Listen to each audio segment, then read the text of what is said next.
Hello, my name is Gracie. I'm a second year medical student, and today I am making a video about my wedding and wedding planning experience in medical school. I got married in March of my first year during spring break, and it was an out-of-state wedding for me and in-state for him, so it's kind of destination wedding. And that's what I'm gonna be covering in this video for the most part, is going to be planning I use the Zola website and app, budgeting, because that's very important as a medical student. We did our own flowers, so I'm gonna talk a little bit about that. I'm gonna talk about the venue and then also some of my favorite / our guest favorite moments of the wedding. We use the app Zola. I'm gonna insert a picture here. And this is also a website, and it's great because it's super easy to use and it's not very time consuming to figure out. We created a wedding website which contained all of the dates, all of the times for our rehearsal, for our and for our wedding. It contained all of our RSVPs, it had our registry, basically everything is on it. It had some engagement pictures of us, and it also had a countdown to the wedding, which was really fun. And I highly recommend using Zola. I know the Knot is another popular wedding website that people will use, but I think that's a very important part once you get engaged and you are starting to plan your wedding, is kind of having a place where you keep all your information. Apart from Zola, I know you can do budgeting on Zola, but we actually chose to do a separate Excel doc with all of our details for our budget. Starting out, you have whatever gross amount that you have that you can spend on your wedding. I would save 50% of that for food. That's what's recommended. Just literally just catering and food. So with our venue, food, drink was all we had to go through the venue. We couldn't have a separate restaurant cater. So that's a very important part, and it ends up being a big cost of the wedding day. Everything else you can kind of allot accordingly, like flowers, dress, everything like that. But definitely start out with the numbers before you start buying things, because the save the dates and the postage and the invitations and all the little decor things will add up. The fun part about my wedding is we did not have a wedding planner. So my mom and I and my husband did basically all of the planning. That was something that I really wanted to do, and I knew it was going to be busy my first year, but I basically used all of the free moments that I had to just plan. While a planner is great and they're able to do a lot of things and you're able to be more hands-off, I had a very kind of specific vision of how I wanted things to be. And it was fun for me to get to plan. It was honestly a break from school. A lot of people have asked me, how were you able to plan a wedding during medical school? And honestly, I think it's because my personality type, planning for me is fun. And getting to kind of decide the flowers and decide the colors for the bridesmaids and make a little seating arrangement was fun for me.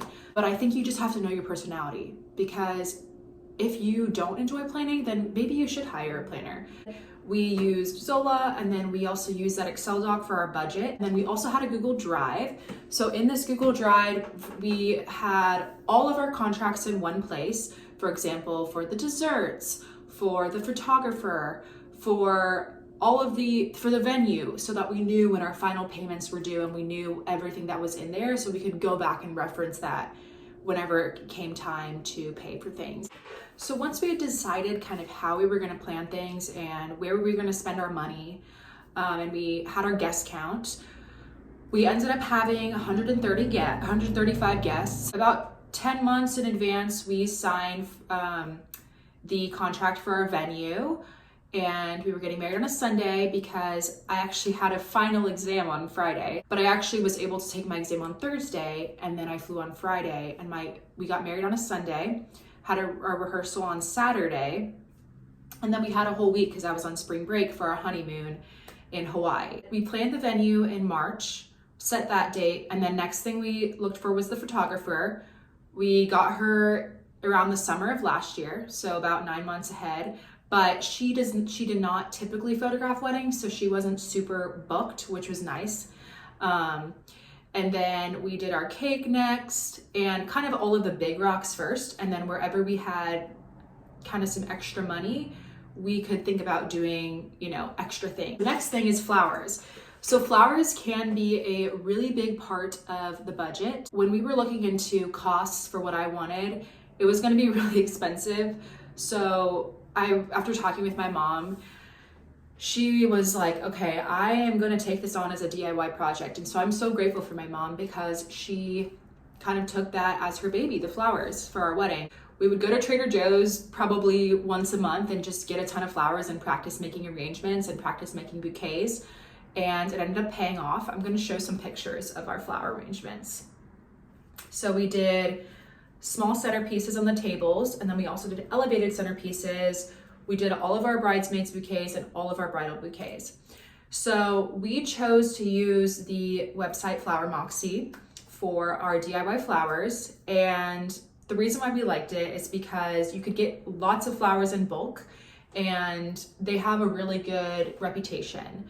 And obviously you don't want flowers not showing up the day before your wedding. So they come in, I think, 4 days before your event.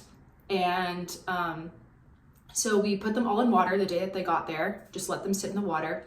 And then the day prior to our wedding, we had a bouquet and bridal brunch. And with my friends, I'll show a picture or video.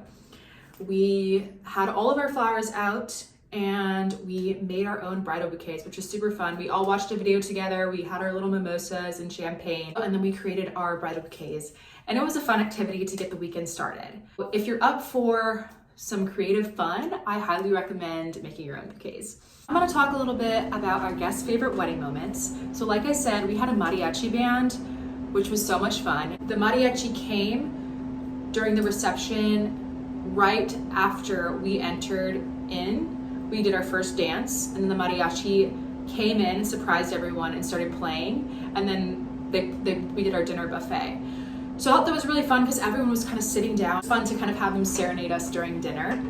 And we had a DJ as well, so we told the DJ about that the mariachi would be coming, and they were okay with that.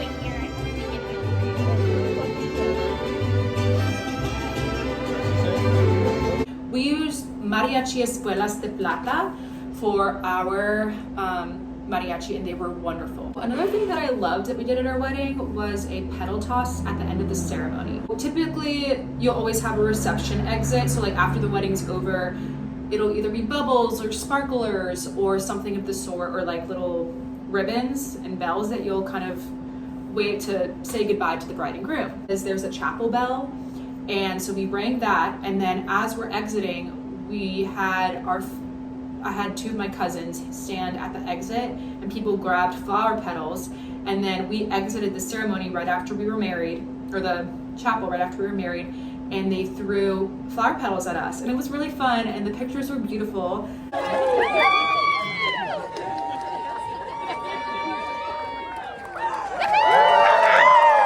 We did a dessert table. We did a wedding cake, a 2-tier painted flower cake, and then we also did a groom's cake. So that was in the shape of a Texas, and it had Baylor on it. And then we did a macaroon tower, cakesicles, which were like cake pops, but they're popsicles. They're really good. And we did cupcakes, and we used Sweet Grace San Antonio. Texas. That's funny.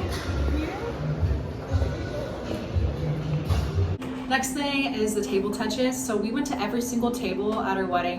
We only had 135 guests, so it wasn't huge. We went to each individual table and we just said hi to everyone, and we got a picture with everyone. Last but not least, something that I loved is that we did a father-daughter dance that was a surprise mashup of some of our favorite songs. We started out with Butterfly Kisses, and then it went into Cotton Eye Joe and Time of Our Lives by Pitbull, and there was like 5 different songs that we did.